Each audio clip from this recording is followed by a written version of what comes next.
escolher a perguntar: aonde está o meu Senhor? Aonde está? É manhã em Jerusalém.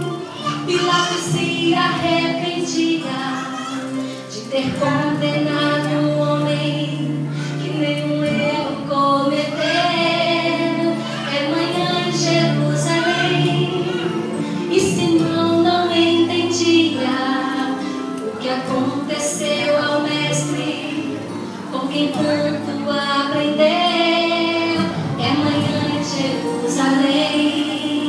Eis que o céu explode em luz e os anjos cantam que Jesus ressuscitou.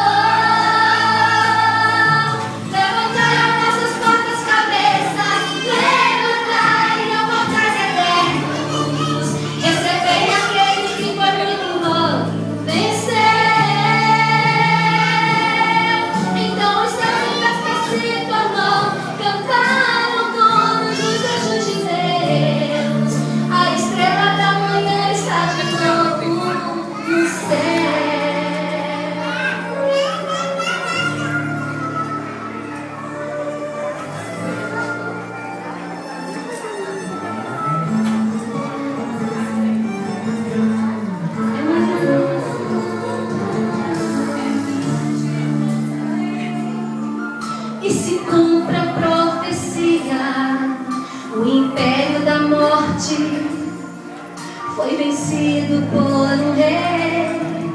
É manhã em Jerusalém. Eis que o céu festeja o dia que a natureza inteira celebra o início do viver. É manhã em Jerusalém. E o inferno entendeu que o rei da vida jamais poderá morrer. É manhã em Jerusalém. E a pedra removida é uma leve testemunha da grande ressurreição. É manhã em Jerusalém. Como nenhum outro dia, a manhã mais importante de toda a criação. É manhã em Jerusalém.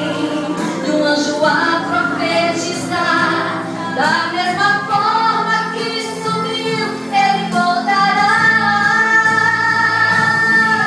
Levantai, ó portas, vossas cabeças, levantai, ó portas eternos, recebei glória aquele que foi morto e venceu. Então o estado de festa se tornou, cantaram todos os anjos de Deus. A estrela da manhã está de novo nos céus.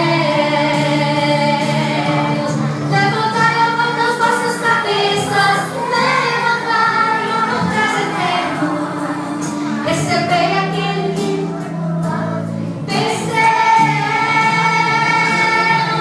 Então os céus em festa se tornou, cantaram todos os anjos de Deus.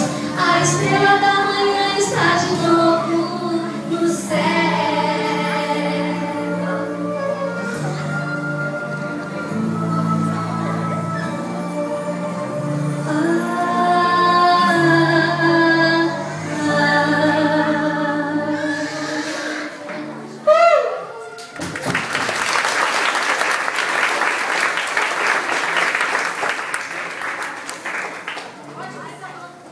Parabéns, crianças, que Deus abençoe vocês. Agora o Thiago quer que vocês pode procurar o papai, a mamãe que está perto deles, para vocês assistirem às apresentações.